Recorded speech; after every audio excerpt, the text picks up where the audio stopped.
Olá, no quarto episódio do nosso Café com Direito, conversamos com o colega Dr. José Maria Alves.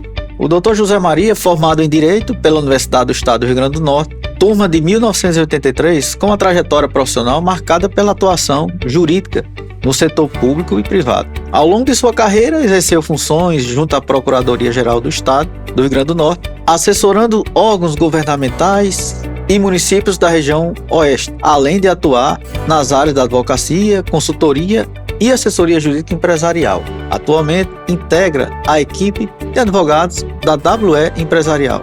Sua experiência e vivência fazem dele um convidado especial para compartilhar reflexões sobre a carreira, cidadania e desafios da advocacia contemporânea. Começa agora o nosso Café com Direito.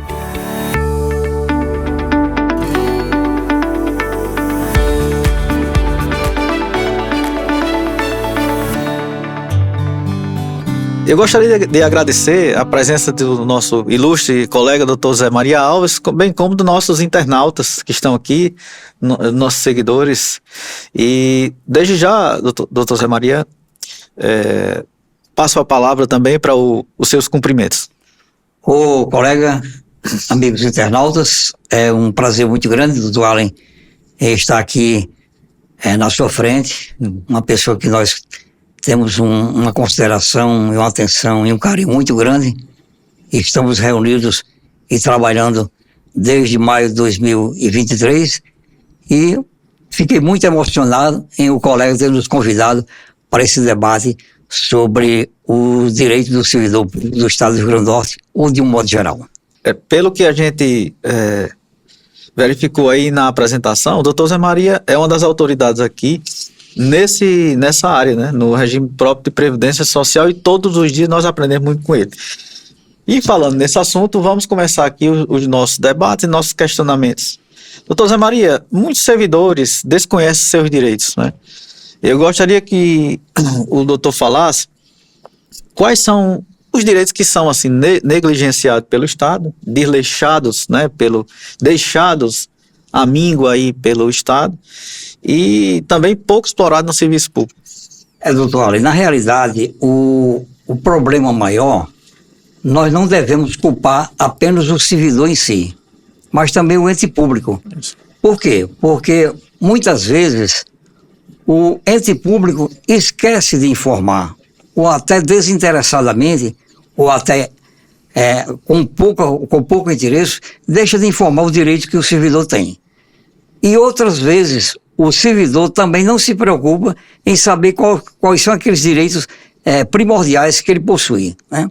Então, muitas vezes o servidor nos procura para reclamar um direito, e em algumas oportunidades esse direito já está até prescrito, né? Isso. O colega sabe muito bem que a gente convive no dia a dia, né?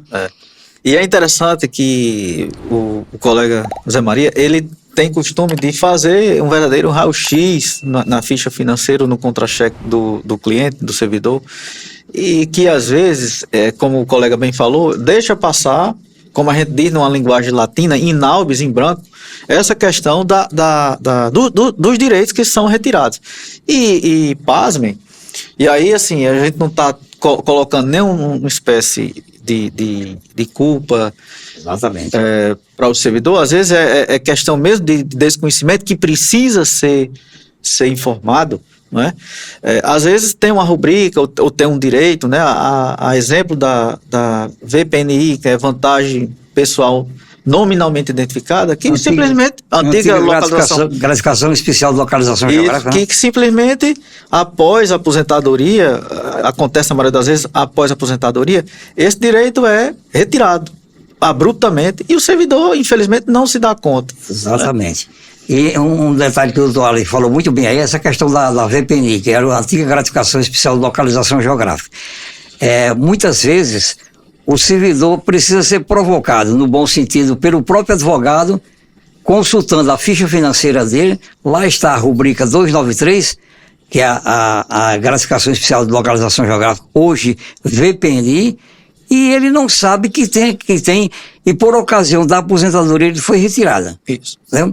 Só que esse é um direito que ele tem de reclamar judicialmente, porque o Estado, o município, praticamente o Estado, ele não coloca automaticamente, ele simplesmente ele ignora. Na hora que o Estado, a Secretaria de Administração do Estado, publica a resolução de aposentadoria do servidor no Diário Oficial, no mês seguinte, já a VPNI, já a rubrica 293, doutor Allen, não está vindo mesmo. O colega sabe muito bem disso, né? Exato. Então, o que acontece?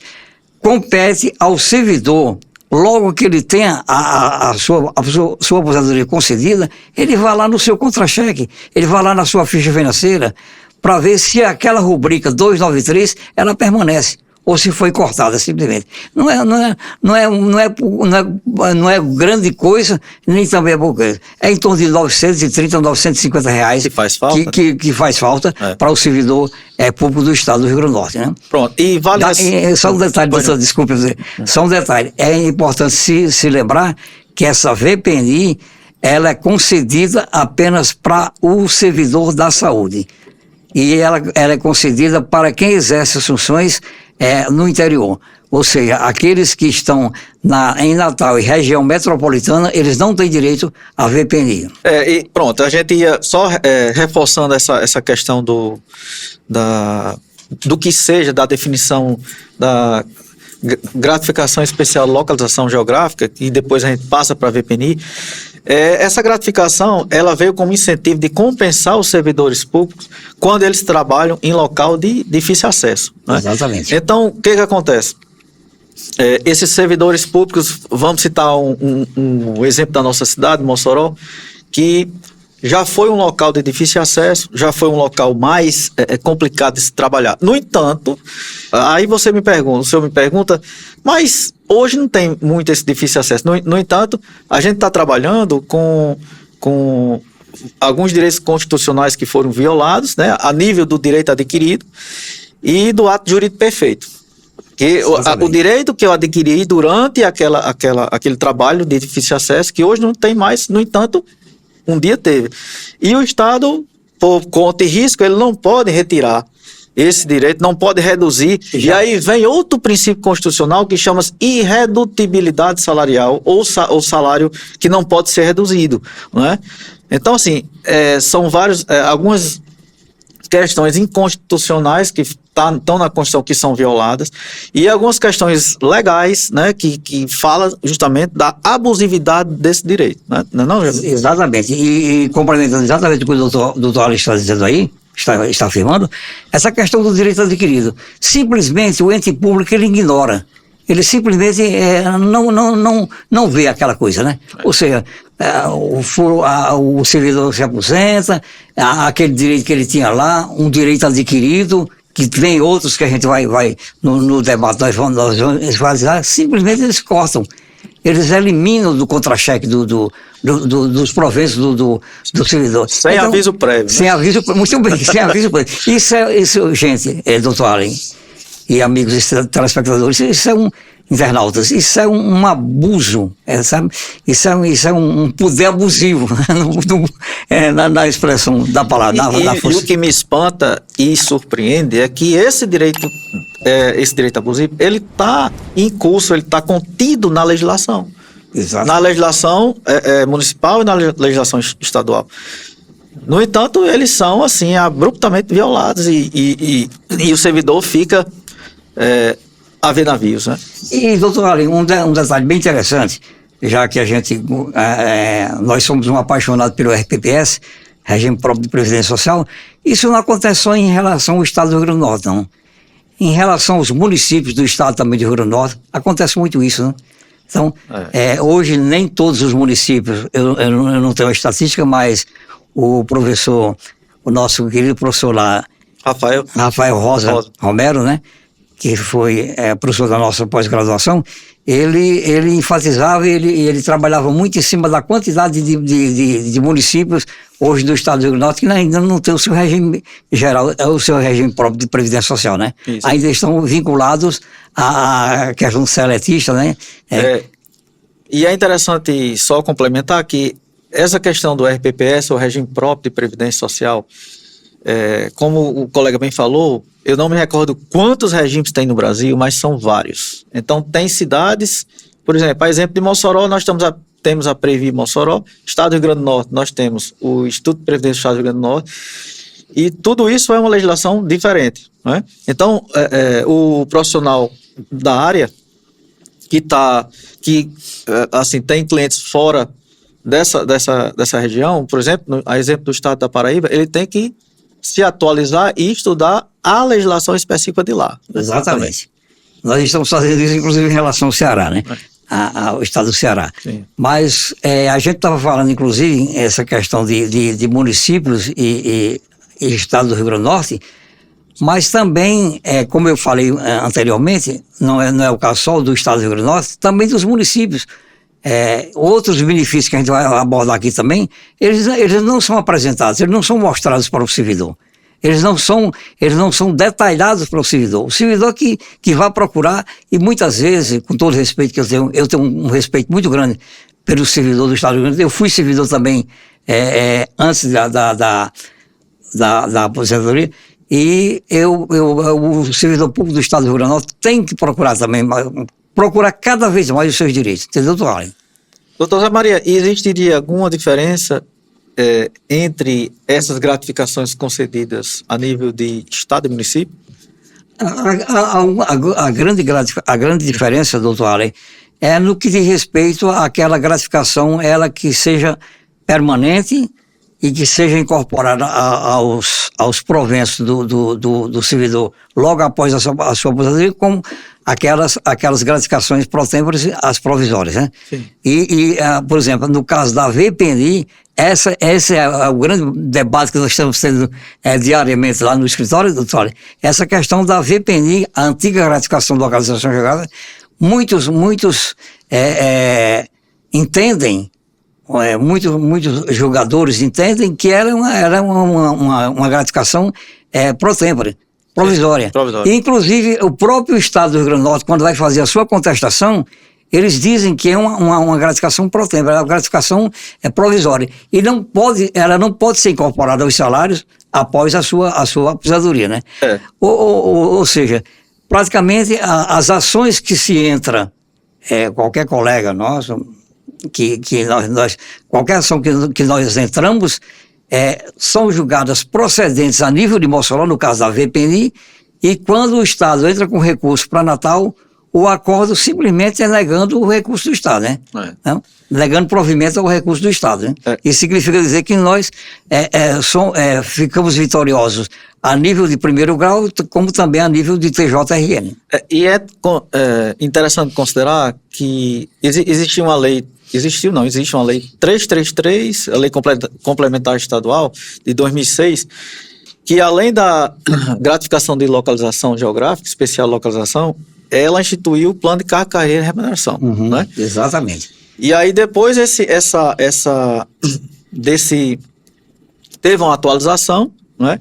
E com essa atualização, através da Lei Complementar 694 de 2002, surgiu a vantagem pessoal nominalmente identificada, que é a nossa, que o doutor estava considerando aqui, a VPNI. Exatamente, a nova denominação da antiga gratificação de localização geográfica, né? A questão da VPNI, a gente fazendo aí uma definição e destrinchando o que seja, a vantagem, né, que com o próprio nome já disse, é uma vantagem para o servidor.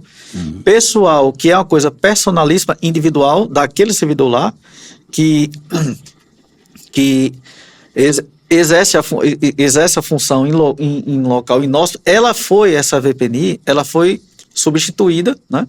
Antes era a gratificação especial localização geográfica e substituiu-se pela VPNI. E a questão de nominalmente identificada significa dizer o seguinte, que ela não é paga por porcentagem, ela é paga por real. Né? Exatamente. Um valor fixo. Um valor fixo, Então, vamos supor, R$900. Diferentemente da DTS, né? Adicional tempo de serviço, né? Adicional, né? E esse valor, como o colega bem falou, ele não é pro tempore, ele não é temporário, ele é definitivo, diferentemente do que os tribunais aí, alguns estão entendendo, né? E por que é definitivo? Para justamente haver, e aí é um dos objetivos da VPNI, a estabilidade na remuneração do servidor. Remuneração do servidor. O salário do servidor pode ser reduzido? Pode. No entanto, a remuneração global, ela não pode ser reduzida. Como assim? Utilizando um exemplo prático, você pode reduzir uma rubrica ali, mas desde que mantenha o salário ali naquele patamar. Né? Um detalhe interessante também, doutor Ale, justamente porque aquilo que eu falei no início do nosso debate, é o servidor não procurar verificar o seu contra-cheque. Muitas vezes você liga para o servidor, né? Você liga para o cliente. Ah, doutor, faz não sei quantos meses que eu não olho nem meu contra-cheque. Eu vou lá para o banco, eu saco, eu faço os meus pagamentos. Quer dizer, é uma preocupação que deveria constar, deveria ser uma meta do servidor, principalmente daquele aposentado, é saber se naquele mês houve algum problema no seu contra-cheque. Né? Porque, pasme, os aposentados são aqueles que mais são atingidos, né? Com essa situação. Porque às vezes há uma redução, há uma retirada de uma rubrica dessa, de uma gratificação na ativa, mas o mais atingido aí seria a pessoa da inatividade. Exatamente, o aposentado, perfeitamente. Colega, e em que situações uma gratificação dessa natureza, seja VPNI ou outras que nós vamos falar, pode ser incorporada ao servidor? Bom, essa gratificação, ela sempre deve ser incorporada aos proventos do servidor, desde que ela seja, o ponto principal é que ela não seja considerada uma gratificação pro tempore, né? Que seja uma gratificação que não seja temporária, ela seja uma gratificação definitiva, uma gratificação que ele conquistou quando estava na ativa e, consequentemente, agora eu vou usar o linguajar mais comum, ele puxa para dentro do contra-cheque quando está na inatividade, né? E isso o Estado, os municípios, principalmente, praticamente o Estado, pessoalmente o Estado, já que é uma gratificação voltada para o pessoal da área de saúde, né? É bom que se diga isso, né? Então, é isso que o Estado não se preocupa em rever essa situação. Por isso que as demandas estão acontecendo. Agora, para que o servidor tenha condições de ver se ele está sendo, como se diz, no bom termo, desculpa a expressão, está sendo enganado em não colocarem aquela gratificação no contra-cheque, é preciso que ele esteja consultando o seu contra-cheque, ou então pelo menos a sua ficha financeira. Né?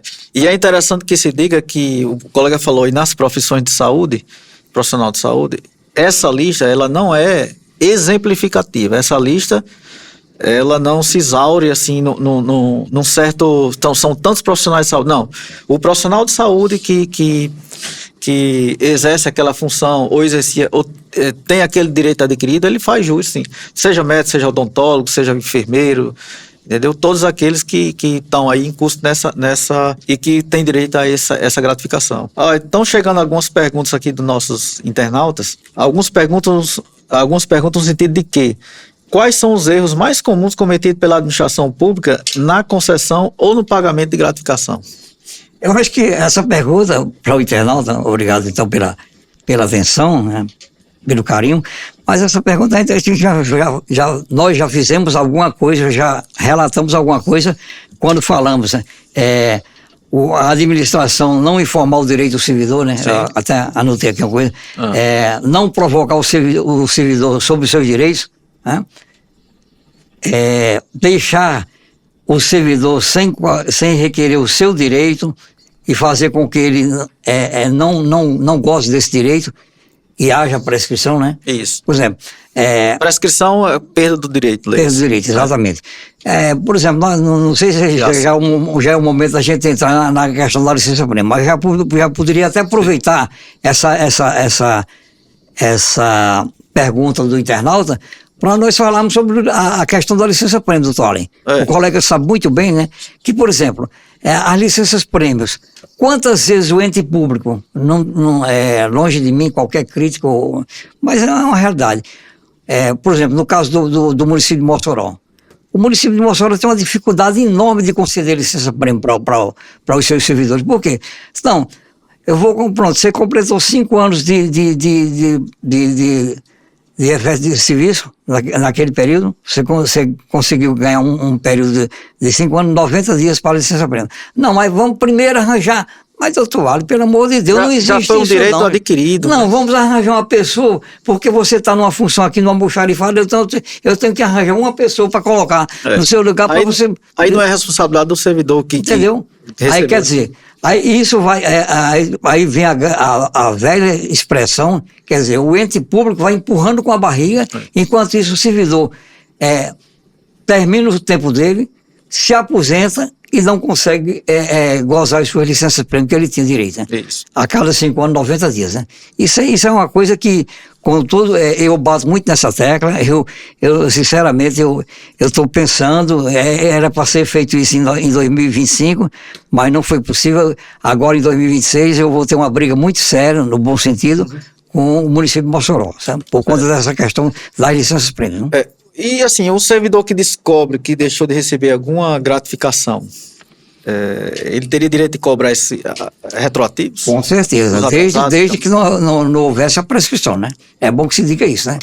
Porque muitas vezes, por exemplo, o servidor chega pra gente, doutor, eu não gozei a minha licença-prêmios. Aí, tá, mas o que foi que aconteceu? Eu disse, não, o município não concedeu.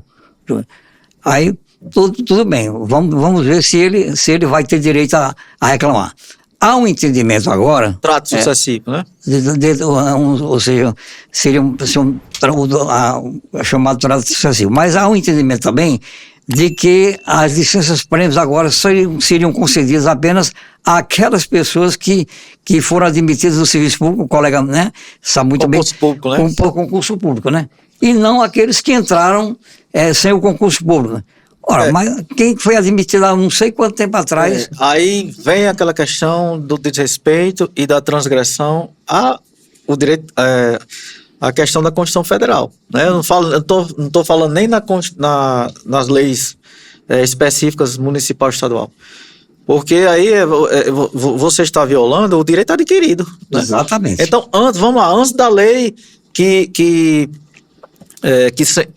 reafirmou essa questão da necessidade do concurso. E aí, o pessoal que da inatividade, os aposentados, antes dessa lei, eles não teriam o direito adquirido, né? Exatamente. O artigo 5º, inciso 35 da Constituição Federal, direito adquirido e o ato jurídico perfeito. Então, assim, é uma coisa a se pensar, né? Eu tive um episódio bem interessante, na época que a gente fazia assessoria jurídica de Estado, que o servidor chegava na sala e dizia, doutor, eu queria requerer a minha aposentadoria. Está aqui, eu estou com 30 anos de serviço, 55 anos de idade. Mas eu fui ali no recurso comum, né, a servidora disse, não, primeiro a senhora tem que requerer a sua licença-prêmio, para depois que a senhora requerer a licença-prêmio, a senhora poder requerer. Aí gente, pelo amor de Deus, a licença-prêmio não é um pré-requisito para você ter direito à sua aposentadoria. A licença-prêmio, pelo contrário, foi algo que o Estado, o município, deixou de entregar para você, de colocar à sua disposição o seu direito, mas não o servidor ser orientado pelo nível central, não. A senhora pode tudo bem, pode requerer a sua aposentadoria. Agora vamos primeiro fazer os 90 dias de licença-prêmio? Vamos requerer aqui? Não é assim não. Você requer a sua aposentadoria e depois vai se discutir a licença-prêmio. Entendeu, doutor? Até porque existe a conversão, né, ou a mudança dessa licença-prêmio por dinheiro, né? Pecúnia. Pecúnia, exatamente. Então, você tendo ali 5 anos de atividade, assiduidade, ou seja, você estava ali cumprindo seu papel religiosamente, sem nenhuma falta. E aí você já tem aí 3 grupos de licença, 3 grupos de 5 anos de licença-prêmio, você pode converter essa licença em dinheiro, né? E além da licença, você tem a questão das férias. Exatamente. Férias e 1/3 de férias. Então, e aí como é que funciona isso a nível prático?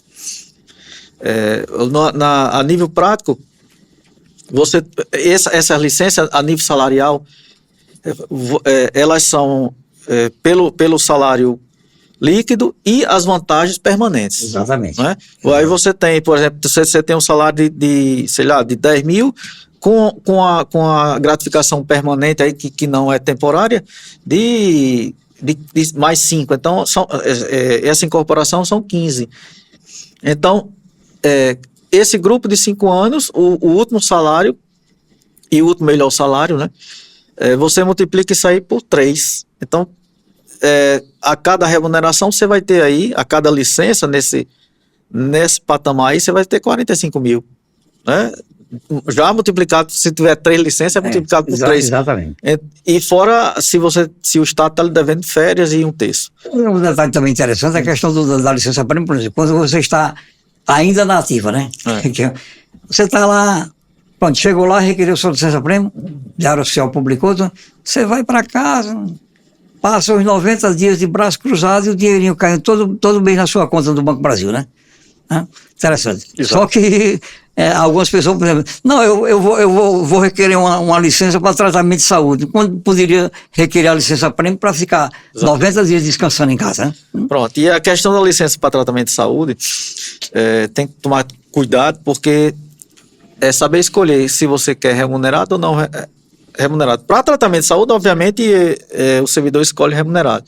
Mas tem algumas situações que a gente está com uma situação dessa no escritório, que a servidora, ela escolheu para tratar, não foi da saúde dela, mas a época da saúde do esposo, e ela solicitou licença não remunerada. Essa servidora tem em torno de 40 anos de contribuição. Já passando praticamente. E simplesmente a licença não remunerada, ela não deixa você trabalhar em outro canto. Né? Você está ali sem ganhar, sem receber por opção sua. E, no entanto, essa servidora em específico, ela foi trabalhar numa empresa privada. E já tinha parecer favorável pela própria Procuradoria do Estado, informando que ela estaria aposentada. E o Estado, quando soube que ela estaria trabalhando em outro ente, né, no privado, cassou a aposentadoria. Houve judicialização. No entanto, essa aposentadoria dela passou a inexistir. Né? E qual é a situação agora? Ao invés de ter 2 aposentadorias do Estado e do INSS, o que fazer agora é tentar solicitar uma certidão de tempo de contribuição para chamar esse tempo do Estado para o INSS, para salvaguardar essa pessoa, pelo menos na questão do Instituto Nacional de Seguro Social, INSS. Um detalhe que o colega falou muito bem aí, nós lembramos agora a questão da famosa gratificação. Muitas vezes o servidor, isso não sei se agora ainda acontece, mas quando eu estava ainda na assessoria jurídica na ativa, a gente via muito caso de servidor, não, eu não vou requerer minha aposentadoria agora. Olha, eu não vou requerer minha aposentadoria agora porque eu tenho uma gratificaçãozinha de R$600, dá para pagar um combustível, dá para pagar não sei o quê, né? Dá para pagar 2 almoços fora de casa no final de semana. Mas essa é a interpretação do servidor. Por exemplo, uma servidora, ela vem lá do interior do estado para dar um expediente, pagando o táxi, ou pagando o transporte lá, para voltar depois de 13 horas. Por quê? Porque tem uma gratificação de R$500, de R$400, de R$600. Quer dizer, aí onde é que fica a estabilidade física, onde é que fica a saúde desse servidor, né? Não, pelo amor de Deus, não tome isso como uma crítica, mas apenas uma observação, né? Quer dizer, o financeiro, que todos nós precisamos, né, prende muito o servidor no trabalho. Sim, e deixa de lado a questão da aposentadoria do servidor que possa requerer, né? Quando seria, assim, recomendável procurar uma assessoria jurídica para discutir essas situações de gratificações ou licença? Eu acho que a qualquer momento é importante, né? Mesmo que o servidor ainda esteja na ativa ou esteja aposentado, né? Sempre na ativa ele tem alguma coisa. Instrução nunca é demais, né? Instrução, exatamente. Sempre o servidor tem algum eu gosto muito de dizer, sempre o servidor tem algum defeito no contra-cheque dele, na remuneração dele, tanto ele na ativa como ele aposentado, né? Sempre, e mais aposentado é que você descobre, né? Quando você pega a matrícula e quando você pega a ficha financeira do servidor, você olha assim, tá faltando rubrica, doutor Allen, tá faltando rubrica tal aqui. Lembra que eu falei pro senhor, né? Eu digo... É bem verdade que o colega já trabalhou nos dois lados do balcão, né? Tanto em defesa, advogando para o Estado, como agora, após a sua aposentadoria, veio para advogar, no caso, em defesa dos servidores. Com relação a essa situação do Estado, quais situações mais chamaram sua atenção envolvendo os direitos dos servidores? Eu sinto, não sei se foi por conta de eu ter advogado muito nessa questão, foi mais a questão das licenças prêmios, né? Agora, por último, a VPNI, né? Isso o colega dizendo quando eu havia me afastado do Estado, né?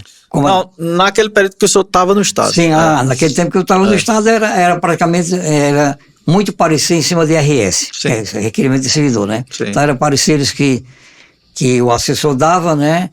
E era um parecer que se via como embasamento para a Secretaria de Administração conceder aquele benefício, né? Conceder aquele... Então, o servidor, naquela época era muito demorado a concessão de uma coisa, num requerimento, ele não durava menos de 12 meses, não durava menos de um ano para ser concedido, né? O servidor entrava com requerimento e ficava acompanhando, a gente até na assessoria ajudava a verificar o diarossal e demorava coisa. Hoje já existe praticamente determinações do próprio Estado, né? E do próprio IPER, né? O antigo IPE, né? A pessoa ainda gosta de chamar de que qualquer deferimento de servidor, qualquer RS que transforma-se em PA, processo administrativo, ele não deve durar mais do que 60 ou 90 dias, né?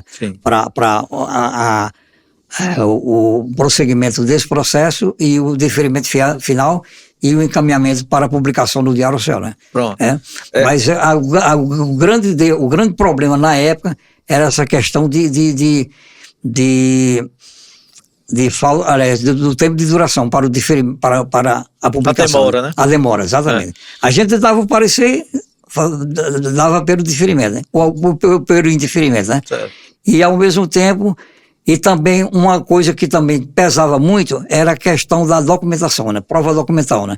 Porque muitas vezes o servidor tinha que se deslocar naquela época não existia você pegar a ficha financeira, não, tinha que se deslocar para Natal, eu vou pegar minha ficha fisicamente lá na Secretaria de Administração, aí fazer uma fila lá, muitos servidores saíam de madrugada de Mossoró para ir a Natal. Esse era um outro problema que acontecia, né? O servidor ficava de trazer a documentação, não trazia, demorava um pouco, aí o RH também da CESAP também demorava um pouco a fornecer aqueles documentos que eles tinham em mãos, por exemplo, a questão da ficha funcional, né?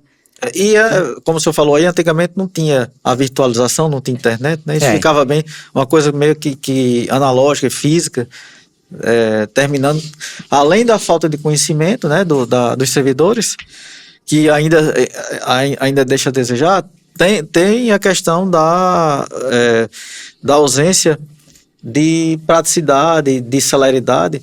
Não que hoje seja célere, mas antigamente a coisa era pior porque não existia internet, né? E outra coisa, e também o trabalho do assessor e a preocupação era a questão também, depois que a Lei 122 foi sancionada, de 94, né, que é o primeiro regime jurídico do Estado do Rio Grande do Norte, a 122/94, depois foi substituída quase na sua integralidade pela 308. Sim.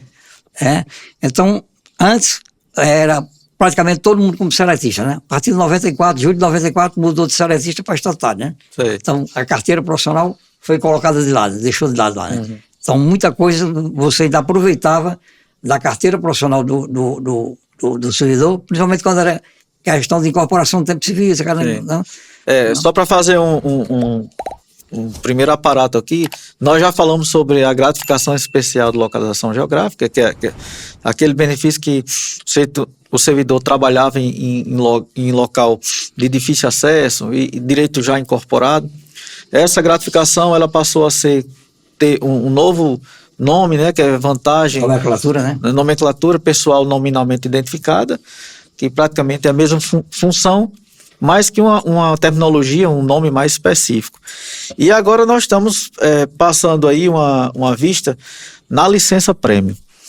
A licença prêmio, ela... A gente já falou um pouco. Ela tem, a gente já reforçou, mas só lembrando, ela tem uns requisitos aí de 5 anos, né, que o servidor deve estar no serviço público para receber uma licença prêmio. Deve ter a questão da assiduidade, ou seja, está ali todos os dias cumprindo. Cada 5 anos, né? 90 dias, né? Cumprindo a sua carga horária. É um benefício de natureza jurídica, que é um benefício estatutário realizado por leis estaduais, né? Exclusividade para os servidores, aí vem a questão. Esse último tópico, exclusividade para servidores efetivos, né? Aí vem a grande discussão, né, do desrespeito que a gente falou com relação a questão do direito adquirido, que antes essa licença não tinha esse requisito, né, dos servidores efetivos, e agora os tribunais eles reafirmam isso aí. E ao final tem não usufruir desse direito na ativa, então você pode converter essa situação, como nós falamos aqui, em dinheiro, em pecúnia, né? Exatamente. Só com adendo, doutor, é a questão por exemplo, nós temos decisões que permitem a transformação da licença prêmio em pecúnia, né? Sim. Em subsídio, mas também temos aquelas decisões que não concedem a licença prêmio, e o TJRN também mantém a mesma decisão do primeiro grau lá a nível de Natal, né? Porque a questão do maior que tem que se ver o Estado, a sua Procuradoria, bate nessa tecla da questão do concurso, né? Se você não é efetivo, se você não entrou por concurso, se você não tem portaria, se você não tem resolução, não tem nada publicado no Diário Oficial, você não é um servidor efetivo, né? Você não entrou por concurso, você entrou, né? Agora é interessante, aí você desqualifica. Aí vem também que nos textos que eu estava estudando, o desrespeito a outro princípio constitucional que chama-se isonomia. Isonomia é você tratar os iguais igualmente e os desiguais desigualmente na medida das suas igualdades e desigualdades. Como assim? O servidor público, independentemente de concurso, vamos supor, por exemplo prático, vamos supor que eu seja servidor sem concurso, doutor Zé Maria com concurso, mas a gente faz a mesma coisa, entendeu? Então ele tem mais merecimento porque ele passou por concurso. Então assim, é meio que contraditório isso aí. E se não passou por concurso porque admitiram esse servidor, se vão retirar o direito. Então tem que rever toda essa situação aí, respeitar os direitos constitucionais e a legislação e das legislações específicas. Inclusive, doutor Allen, quando o servidor nos procura, por exemplo, doutor, eu queria entrar com minha licença prêmio e tal, eu não recebi na época que estava na ativa, não sei o quê. Aí eu pergunto, é concursado? Não, eu entrei naquela... Aí... Infelizmente hoje... hoje não é uma matéria que se garanta ganho de causa, né? Mas doutor, naquela época não existia concurso. Muito bem a observação do servidor, né? Exatamente. Naquela época, em 86, 85, 87, 88, não existia o concurso. Mas eles admitem uma coisa, 5 anos antes da Constituição, poderia haver um direito adquirido, ou seja, você ingressou no serviço público até 83, ou seja, 5 anos antes de 88, da Constituição de 88, ainda tem uma brecha, que a gente chama, né? Aí o servidor, ele não é muito esclarecido, ele chega logo no escritório, mas doutor, eu eu não vou ganhar essa causa, o senhor não vai entrar com a causa, por quê? Eu não tinha concurso naquela época. Né? Era um cargo mais... E essas situações estão sendo tanto objeto de STF, Supremo Tribunal Federal, como Superior Tribunal de Justiça, né? Nos temas 635 e do 1086 do STJ. Então, assim, é uma coisa que é um direito que se tem, mas é um direito que até a nível de Brasília, nos tribunais superiores, com relação a essa situação do concurso e do direito adquirido, é difícil de se reconhecer. E vale ressaltar que o STF é o guardião da Constituição. Então, ele estaria batendo na própria Constituição nesse caso. Né? Então, assim, a gente tem que se atentar para essa... É o tipo da coisa. Aí vem a pergunta que não quer calar. Vale a pena brigar? Depende. No direito, a resposta é essa em algumas situações. Por quê? Porque a gente tem que verificar como é que está o cenário jurídico, como é que estão as decisões. A gente não vai... quando o cliente me pergunta, doutor, o meu direito é bom ou nós vamos ganhar a causa, eu respondo, a gente vai trabalhar para isso. Porque nós trabalhamos com meio, não com resultado. Né? Eu não sou cirurgião plástico que vou dizer, seu nariz vai ficar assim, não. Mas tem que ter, digamos assim, a lucidez, né, de dizer o seguinte, olha, o cenário é esse. Porque o risco de se entrar nesse cenário é evidente, né? Porque a gente tem várias questões aí para ser debatidas. Hoje, infelizmente, tem essa questão da necessidade do concurso público. E assim, com essa questão das licenças e gratificações, a gente pode dar uma passeada na aposentadoria, na própria aposentadoria especial do servidor público no sentido geral, né? Por quê? Porque há 2 semanas, eu até postei isso no nosso Instagram, houve essa atualização e graças a Deus que o STF, nesse ponto, ele derrubou um dispositivo da emenda constitucional 103 de 2019, né, a famigerada reforma da Previdência, no sentido da questão da idade mínima, né, esse era o grande ponto, né, batido. Como é que o colega vê essa decisão do STF? A gente tem o colega disse que tem a parte boa e tem a parte boa da coisa, né? A gente achou interessante, né? Porque, por exemplo, algum tempo atrás, as aposentadorias, elas estavam sendo, através daquela súmula 33 do STF, né? Sim. Que de 2014, fevereiro de 2014, que falava a respeito da aposentadoria do pessoal do ambiente insalubre, né?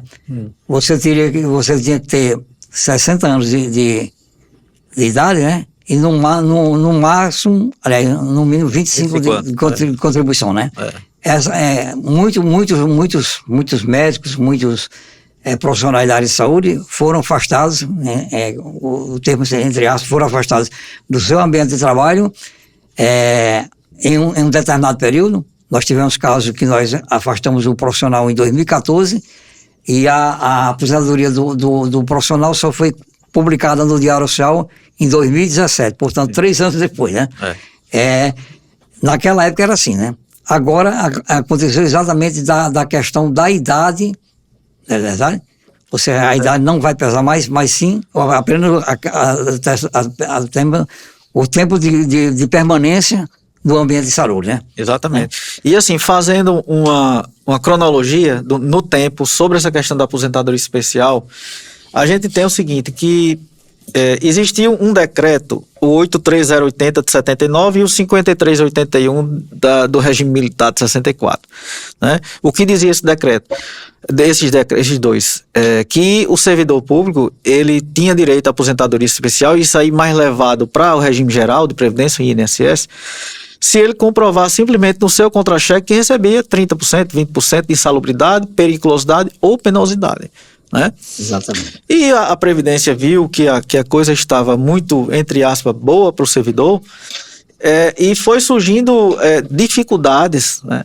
E após esses decretos, que na época não tinha uma lei que regulamentasse, só um decreto, depois desse decreto veio a lei 9.032 de 95, que fez o quê?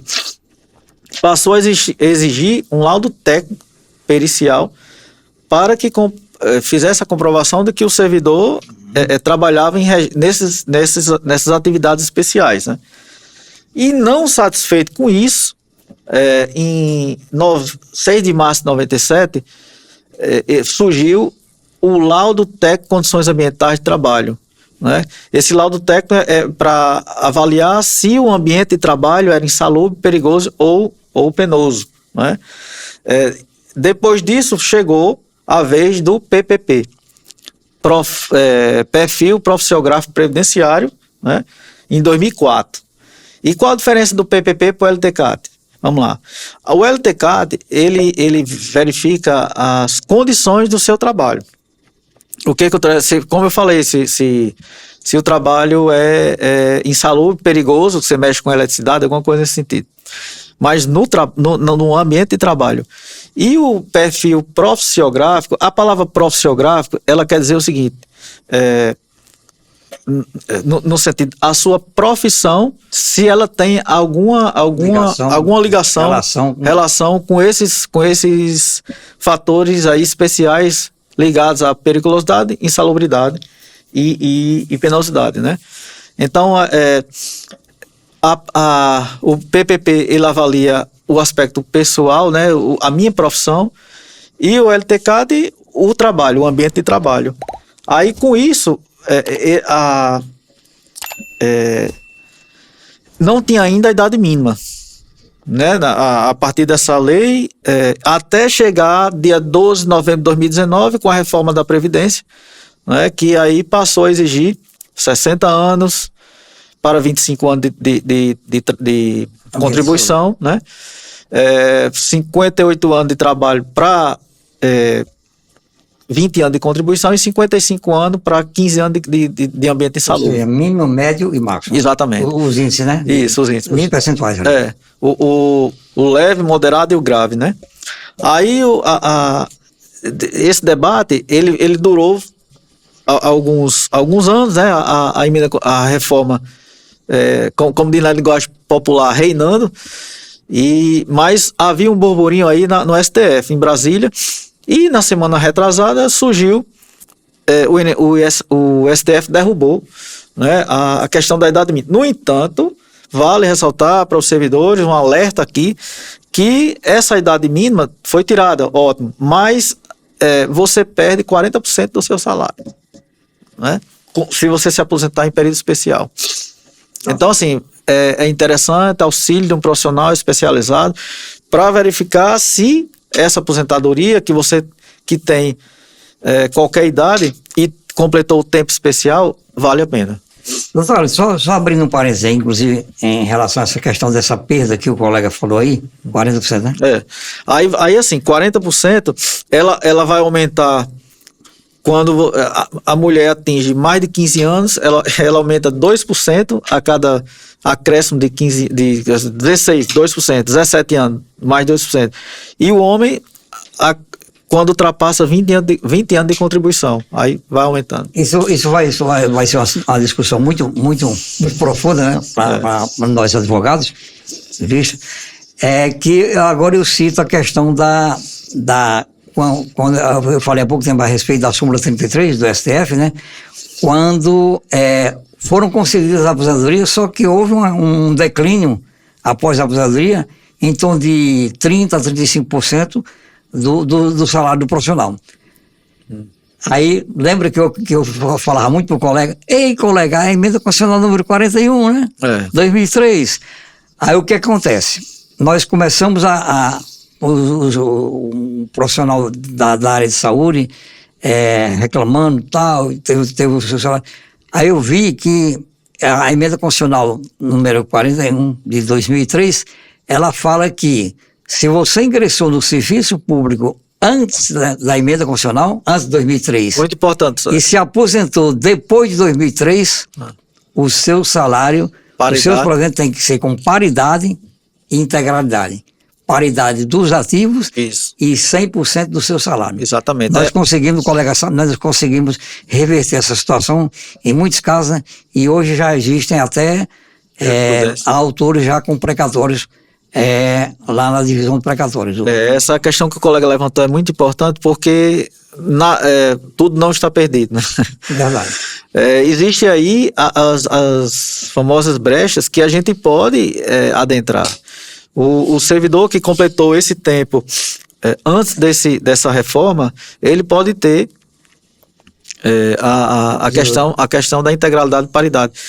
Mas no regime geral, tem aquela lei dos antes desses 60%, você não tinha essa integralidade, você tinha descartava 20% e ficava com 80%, né? Mas, no entanto, antes dessa lei de 95, antes da lei 9876/90, antes de 99, a 9876, aí tinha essa questão da integralidade no regime geral, né? O regime próprio a coisa já é mais benéfica para o servidor. Mas assim, trabalhar com datas, trabalhar com essa cronologia para a gente ver o melhor direito. Tem a questão também dos pedágios, né? Que se você estiver perto ali de se aposentar, você paga 50% para frente, ou paga 100%, a depender da situação. Tem a regra dos pontos, né? Que você junta seu tempo de contribuição e a sua idade para somar e dar saber se é benéfico. Então, são várias situações aí que podem ainda beneficiar o servidor público. E agora também tem a questão nós estamos estudando ainda, é a questão da aposentadoria do agente comunitário de saúde. Sim. E o agente de endemias rurais, né? Endemias, aliás. E com aquela questão da insalubridade para os mesmos, né? Saiu também, além essa questão dos agentes comunitários de saúde é uma briga antiga, né? Que eu me lembro, foi bem antes do colega entrar no escritório, mas ela se efetivou, acho que de 1 ano e meio para cá, né? Com os agentes comunitários de saúde. E outra teve uma vitória na categoria dos caminhoneiros, né? Dos cobradores de ônibus, dos motoristas de ônibus também. Dos frentistas, né? Também. Então, assim, foram várias situações que a gente deve acompanhar e mostrar ao servidor os prós e os contras na sua situação fática. Pessoal, a conversa está muito boa. Nós conversamos aqui com o nosso grande amigo Dr. José Maria Alves. Eu queria agradecer, colega, pelo colega nos ter dado esse espaço. Eu sei que o colega é muito ocupado e esse dia de sábado tem a prioridade é a família, mas o colega atendeu o nosso pedido. Agradecer também a Integra, em nome da nossa querida Isaíra, o nosso amigo Gil, e nossos internautas, nossos parceiros aqui que estão diariamente batalhando pela luta dos nossos direitos. Bom, doutor, eu é que agradeço primeiramente a Deus, né, a oportunidade de estarmos aqui. Depois agradecer ao colega que está nos suportando lá no escritório desde 2 de maio de 2023, né? Companhia agradável. Completamos 3 anos agora em 2026. E agradecer também a Isaíra, ao primo, né? E dizer que a gente conseguiu mostrar, levar para os internautas, apresentar para os internautas aquilo que a gente conseguiu aprender nos 28 anos de Estado do Rio Grande do Norte, né? Na assessoria jurídica do Estado, né? E continuamos cada vez mais pesquisando, porque o advogado, você sabe muito bem, né? Ele não para, né? Tanto que está com um bocado de anos, acredito que desde 90, que a figura do jornalista desapareceu da nossa vida, né? Apenas algumas participações, mas esporadicamente, como hobby, né?